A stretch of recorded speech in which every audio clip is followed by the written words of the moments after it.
Olá, boa tarde. Em 10 anos, o número de casamentos homoafetivos cresceu 4 vezes no Brasil, de acordo com a Central de Informações do Registro Civil. Foram 76.430 matrimônios nesse período, o que dá, em média, 7.600 celebrações por ano.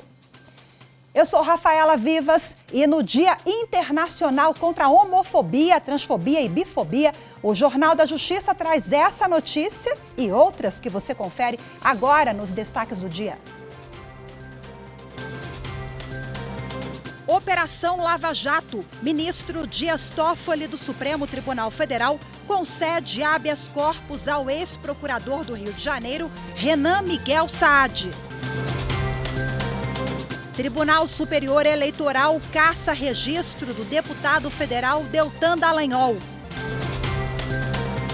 E ainda, órgãos de defesa do consumidor apuram denúncias de aumento abusivo de combustíveis.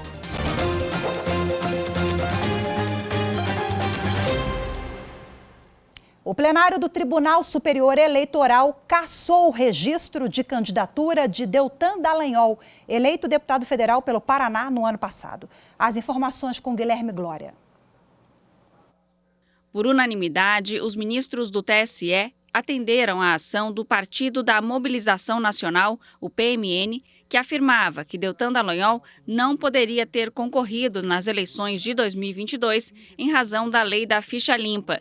Isso porque ele havia pedido exoneração de seu cargo de procurador enquanto tinha processos administrativos pendentes no Conselho Nacional do Ministério Público. Para o relator do processo, o ministro Benedito Gonçalves, Dallagnol fraudou a lei ao pedir a exoneração do cargo para que os processos administrativos contra ele não resultassem em inelegibilidade. Constata, assim, que o recorrido agiu para fraudar a lei, uma vez que praticou de forma capciosa e deliberada uma série de atos para obstar processos administrativos disciplinares contra si e, portanto, elidir a inelegibilidade. Dito de outro modo, o candidato, para impedir a aplicação do artigo 1º, letra Q, da Lei Complementar 64, antecipou sua exoneração em fraude à lei. Em seguida, o presidente do TSE, ministro Alexandre de Moraes, proclamou o resultado do julgamento. Proclama o resultado, o tribunal, por unanimidade, deu provimento aos recursos ordinários para indeferir o registro de candidatura do recorrido Deltan Martinácio Dallagnol ao cargo de deputado federal, comunicando-se de imediato ao Tribunal Regional Eleitoral do Paraná para imediata execução do acórdão, independentemente de publicação, mantendo-se o cômputo dos votos em favor da legenda. Ainda na sessão de terça-feira, o ministro Sérgio Banhos foi homenageado ao encerrar o segundo biênio como ministro efetivo do tribunal. No TSE, desde agosto de 2017, quando entrou como ministro substituto, Banhos ocupava uma das vagas reservadas aos advogados. Em seu discurso de agradecimento, ele foi aplaudido por todos no plenário. Foi um prazer, uma honra e, sobretudo, um privilégio oficiar nesta corte nestes 6 inesquecíveis anos. Encerro, senhor presidente, mais uma vez com palavras desse grande brasileiro, mineiro como a ministra Carmen Lúcia, que sempre soube alinhavar as ideias na melhor forma de construir densas narrativas e dizer tudo em poucas e precisas palavras. Guimarães Rosa. Deus nos dá pessoas e coisas para aprendermos a alegria. Depois retoma coisas e pessoas para ver se já somos capazes da alegria sozinhos. Essa alegria que Ele quer. Já estou com saudade, senhor presidente, mas preparado para seguir em frente, sempre com alegria. Muito obrigado a todos. Bom, e agora uma correção. Eu peço desculpas para vocês, mas a reportagem que vocês acabaram de acompanhar do Tribunal Superior Eleitoral não é do colega Guilherme Glória, que integra, sim, a equipe lá do TSE. Mas quem preparou essa reportagem para a gente foi a repórter Mariana Fabre. Feita a correção, pedimos desculpas mais uma vez. O ministro Dias Toffoli do Supremo Tribunal Federal concedeu habeas corpus de ofício ao ex-procurador do Rio de Janeiro, Renan Miguel Saad, investigado na Operação Lava Jato. O ministro atendeu ao pedido da defesa de Saad para a invalidação de provas do processo. A reportagem é de Evne Araújo. O ex-procurador do Rio de Janeiro, Renan Miguel Saad, foi preso em 2019 por suspeita de receber propina da Odebrecht.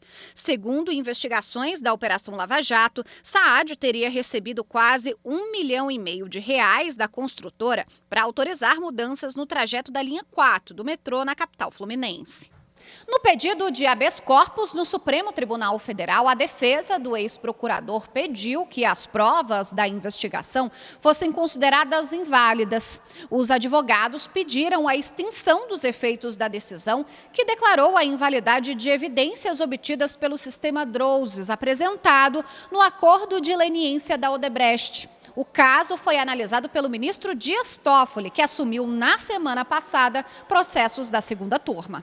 Em 2021, o ministro Ricardo Lewandowski, hoje aposentado, decidiu que a Justiça Federal não poderia mais usar dados do acordo de colaboração da Odebrecht. Segundo a decisão, houve ilicitude nas provas obtidas pela 13ª Vara Federal de Curitiba, responsável pela operação. Ao conceder o habeas corpus de ofício a Renan Miguel Saad, o ministro Dias Toffoli ressaltou que não há como deixar de concluir que os elementos de convicção derivados do sistema DROUSES que dão suporte à ação penal movida contra o ex-procurador encontram-se nulos, não se prestando, em consequência, para subsidiar a acusação. O ministro Edson Fachin do Supremo Tribunal Federal declarou extintas as penas privativas de liberdade impostas ao ex-deputado Paulo Maluf. De acordo com Fachin, o ex-deputado foi condenado em 2 ações penais a 10 anos, 6 meses e 10 dias. Como tem 92 anos e Maluf já cumpriu mais de metade desse total, ele se enquadra nas regras previstas no decreto presidencial de indulto natalino. A narração é de Regina Souza. O ministro Fachin considerou que, por ter mais de 70 anos e ter cumprido mais de 1/3 da pena, Maluf atendeu às exigências para a concessão de indulto natalino. O indulto abrange as penas privativas de liberdade, ficando mantidos os demais efeitos da condenação. O ministro destacou ainda que a Procuradoria-Geral da República e o Conselho Penitenciário de São Paulo apresentaram pareceres favoráveis à concessão do benefício. Maluf foi condenado por lavagem de dinheiro a 7 anos, 9 meses e 10 dias de reclusão e a 2 anos e 9 meses de prisão pela prática de crime de falsidade ideológica para fins eleitorais. Essa foi a 3ª vez que a defesa de Maluf pediu a extinção das penas com base em decreto de indulto natalino. Nas anteriores, os pedidos foram negados porque não haviam sido preenchidos os requisitos formais. O plenário do Supremo Tribunal Federal retoma hoje o julgamento da ação penal contra o ex-senador Fernando Collor. Ele é acusado de lavagem de dinheiro, corrupção passiva e de integrar uma organização criminosa. A repórter Marta Ferreira tem os detalhes. A ação penal trata de irregularidades na BR Distribuidora, subsidiária da Petrobras, objeto de investigação da Operação Lava Jato. De acordo com o Ministério Público Federal, autor da denúncia, entre 2010 e 2014, Fernando Collor, à época senador, tinha influência política na estatal e fez indicações estratégicas em diretorias da empresa. Assim, Collor teria recebido propina no valor de quase R$30 milhões em troca do direcionamento e do superfaturamento de contratos da BR Distribuidora. Em agosto de 2017, a 2ª turma do Supremo Tribunal Federal recebeu parte da denúncia contra Fernando Collor nos termos do voto do relator, o ministro Edson Fachin. O ex-senador e outros 2 envolvidos viraram réus e são acusados de corrupção passiva, lavagem de dinheiro e de integrar organização criminosa. Agora o plenário do Supremo vai decidir se foram comprovadas as acusações e se eles devem ser condenados. A ação penal começou a ser analisada na semana passada. O relator ministro Edson Fachin iniciou a leitura do voto, que tem 200 páginas. Ele afirmou que o conjunto de provas produzido pela acusação é sólido e confirma o controle exercido por Collor sobre a presidência e as diretorias da BR Distribuidora. Documentos apreendidos na residência dele e no escritório do doleiro Alberto Youssef e o conteúdo da troca de mensagens e e-mails, somados aos depoimentos de colaboradores premiados, confirmam que o parlamentar detinha informações profundas a respeito dos negócios firmados pela empresa. Essa influência, para o relator, viabilizou a assinatura de 4 contratos para a construção de bases de combustíveis, pelos quais o então senador teria recebido 20 milhões de reais como contrapartida. A maior parte dos depósitos realizados em espécie na conta do então senador foram adrede fracionados, o que caracteriza o dolo de ocultar a natureza ilícita dos recursos, a viabilizar em momentos subsequentes a utilização como se lícitos fossem. A seguir, em 10 anos, o número de casamentos homoafetivos cresce 4 vezes no Brasil. As informações em instantes. Voltamos já.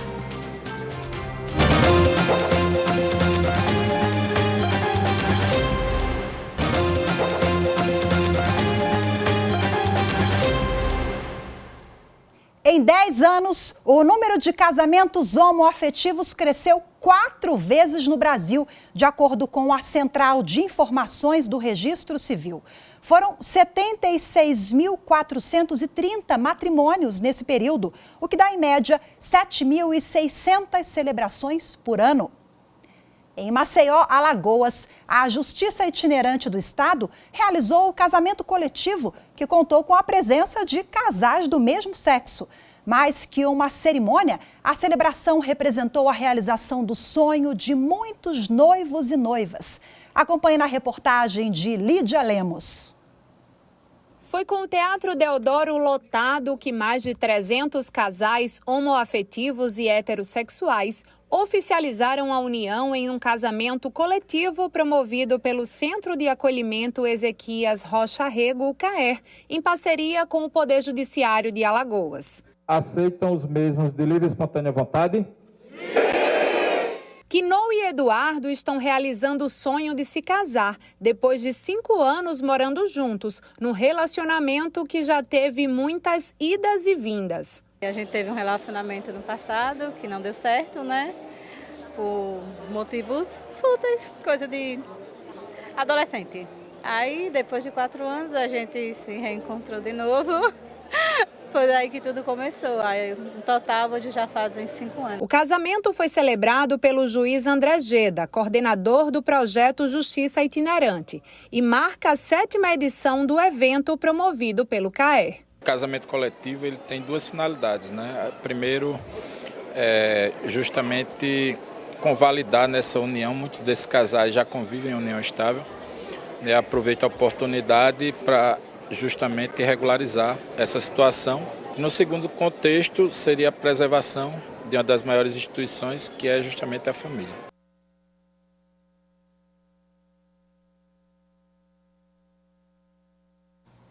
Vamos lá agora para a gente repercutir o assunto. Eu converso ao vivo de forma remota com a presidente da Comissão de Diversidade da Ordem dos Advogados do Brasil, Seccional Distrito Federal, a Cíntia Cecílio. Olá, Cíntia, muito boa tarde para você, seja bem-vinda.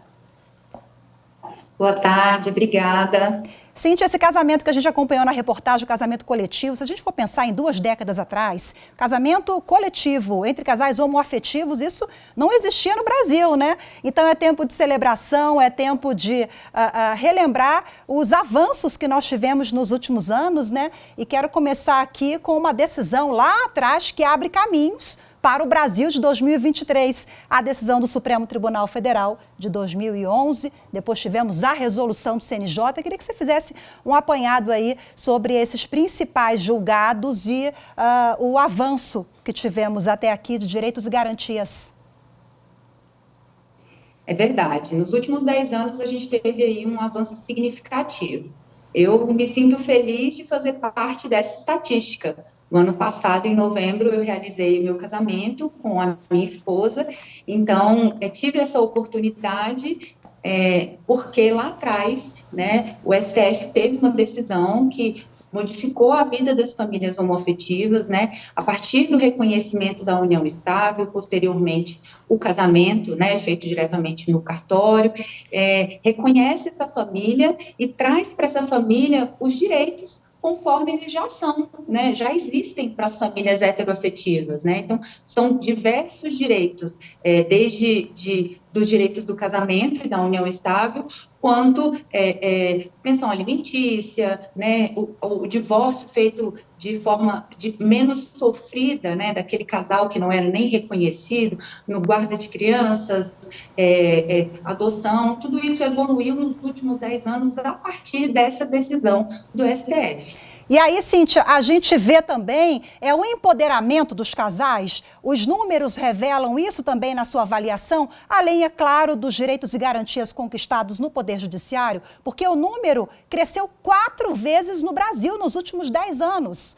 Então tem um pouco disso também, dessa questão cultural, de aceitação e de saber que agora está lá na lei. Eles podem, os casais podem e devem oficializar o amor, garantir direitos. Com certeza. Eu acho que a decisão também de 2000 agora não me recordo se 18 ou 19, da criminalização da LGBTQIA+fobia, essa decisão também ajuda a fomentar isso. Eu acho que faz com que as pessoas se sintam mais seguras de exercer aí os seus direitos, sabendo que estão protegidos aí por essa decisão também, né, do STF, que diz que tratar de forma discriminatória, né, pessoas LGBTQIA+, comparando com a lei de racismo, né, a utilização da lei de racismo, já que a gente não tem nenhuma lei que trate sobre esse assunto. Então, eu acho que isso traz um empoderamento, faz com que a gente se sinta mais seguro de andar de mãos dadas na rua, de oficializar a nossa união, e de ser feliz, de ser livre, conforme determina a nossa Constituição e todas as questões de direitos humanos, né? Cíntia, na esfera administrativa, os órgãos são obrigados a imediatamente já mudar ali no sistema, por exemplo, o INSS. Ainda tem muitos litígios envolvendo o INSS, por exemplo, no que se refere a direito sucessório, quando o parceiro morre, ou para licença paternidade, enfim, ou isso já está pacificado na esfera administrativa também? Eu acho que a questão previdenciária ainda é o nosso grande problema. Acho que é a esfera que a gente mais encontra dificuldades, né?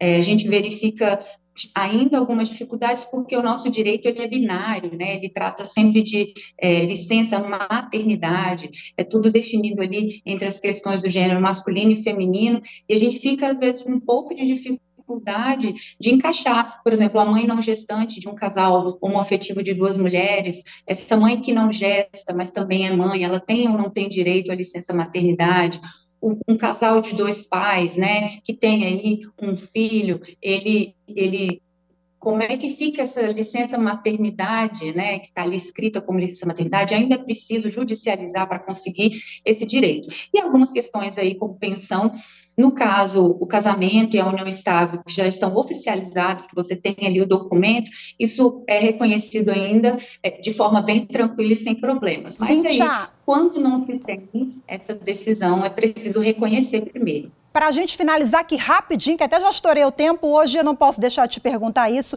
é o Dia Internacional contra a Homofobia. Que mensagem você deixa, uma reflexão para toda a sociedade também, né? Porque é dever do Estado, do Judiciário, mas da sociedade.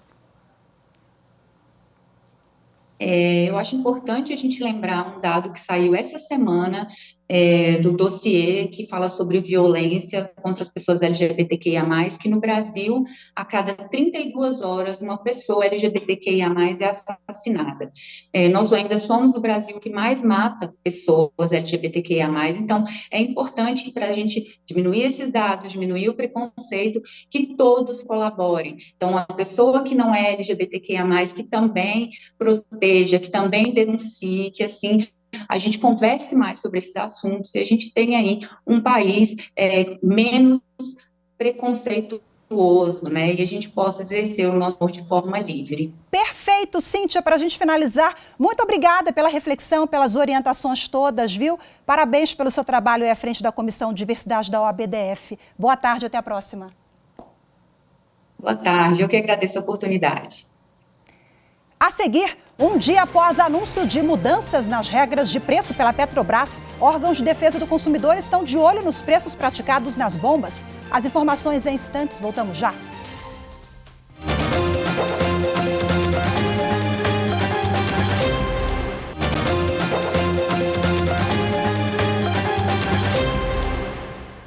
A Secretaria Nacional do Consumidor monitora os preços de combustíveis em todo o Brasil após anúncio de mudanças nas regras pelos preços pela Petrobras. O objetivo é verificar se a queda nos valores da gasolina e no óleo diesel será repassada ao consumidor. A redução nos valores só começa a valer nesta quarta-feira, mas alguns motoristas já identificaram irregularidades. No Distrito Federal, o PROCON recebeu 8 denúncias contra 7 postos. Segundo os consumidores, os estabelecimentos teriam aumentado os preços dos combustíveis de ontem para hoje para anular ou minimizar a redução de amanhã. Sempre que quando vai ter essa mudança de preço, eles na madrugada eles já mudam o preço, que é para depois falar que baixou o preço. Mas a diferença é a mesma. Segundo a Petrobras, a partir desta quarta-feira, o preço da gasolina nas distribuidoras terá redução de 12,6%, o equivalente a 40 centavos por litro. Já o diesel deve cair 12,8%, o equivalente a 44 centavos. A queda no preço é porque a Petrobras deixou de considerar a paridade com os preços internacionais, que havia sido implantada no governo do ex-presidente Michel Temer. A expectativa é que a mudança diminua as oscilações no valor do combustível vendido no Brasil, provocadas por fatores externos, como a variação do dólar ou dos preços do petróleo no exterior. Após o anúncio, a Senacom, Secretaria Nacional do Consumidor, enviou ofício aos PROCONs de todo o país pedindo informações sobre a conduta das distribuidoras e dos postos. Apesar das denúncias nesse posto no Distrito Federal, o PROCON não constatou nenhuma irregularidade. Agora eu estou abastecendo no mesmo preço que eu abasteci antes. O PROCON anunciou que vai continuar com a fiscalização. A multa para quem comete irregularidade pode chegar a 9 milhões de reais. Em nota, o Sindicato dos Postos de Combustíveis afirmou que vai cobrar das distribuidoras o repasse da redução anunciada pela Petrobras, mas avisou que no próximo dia 1º já haverá um aumento de 20 centavos no litro da gasolina, por causa de um reajuste no ICMS, o Imposto sobre Circulação de Mercadorias e Serviços.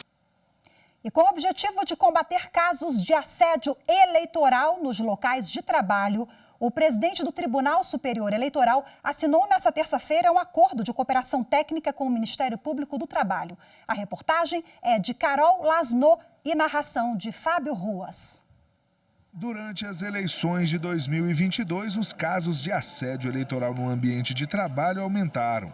De acordo com o Ministério Público do Trabalho, em todo o país foram recebidas mais de 3.400 denúncias de empregados que se sentiram coagidos a votar no candidato de preferência do patrão. Para evitar novos casos, o presidente do Tribunal Superior Eleitoral, ministro Alexandre de Moraes, assinou um termo de cooperação com o Ministério Público do Trabalho. José de Lima Ramos Pereira, procurador-geral do Trabalho, comemorou a parceria. Esse acordo é o início de uma consolidação que eu tenho certeza. Também me perguntaram se nas eleições municipais vai ter assédio eleitoral. Bom, não temos bola de cristal, mas sabemos que práticas não combatidas se repetem. Ilicitudes não impunes também se repetem. Então, não tenho dúvida que temos que estar preparados. Para o ministro Alexandre de Moraes, o acordo reforça medidas conjuntas para prevenção e combate ao assédio eleitoral, de olho nas eleições municipais do ano que vem. Essa praga que renasceu, ou pelo menos se fortaleceu o ano passado, que é o assédio eleitoral, precisa ser combatida. E hoje, a assinatura desse acordo entre o Tribunal Superior Eleitoral e o Ministério Público do Trabalho irá reforçar o combate ao assédio eleitoral, de forma preventiva, medidas preventivas exatamente para já demonstrar que nas eleições do ano que vem nós não admitiremos isso, e as empresas e as pessoas que assim atuarem serão punidas, então, tanto de forma preventiva e, se necessário for, como foi nas eleições do ano passado, de forma repressiva. O Jornal da Justiça, primeira edição de hoje, fica por aqui. Muito obrigada pela sua companhia. Uma ótima tarde e até amanhã. Tchau, tchau.